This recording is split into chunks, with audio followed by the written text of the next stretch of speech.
Good morning, viewers. Today I prepared Oma rasam. It's very good for indigestion and everything.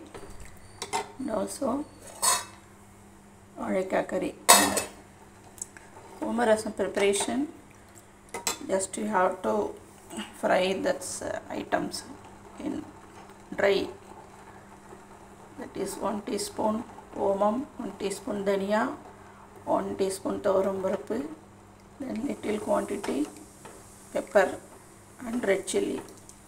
எவ்வளோ காரம் வேணுமோ அதுக்கு தகுந்த மாதிரி அதை ரெண்டும் ஆட் பண்ணி எல்லாத்தையும் வறுத்து எடுத்துட்டு புளி நன்னா இருந்தால் அதுவும் எல்லாம் சேர்த்து நைஸாக அரைச்சி வச்சுக்கணும். ஒரு கடாயில் கடுகு, கருவேப்பிலை, நெய்யில் பெருங்காயம் எல்லாம் தாளித்து அரைச்ச விழுத விட்டு ஒரு 5 minutes கொதி விட்டுட்டு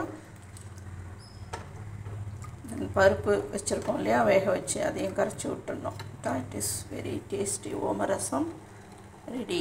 Thank you.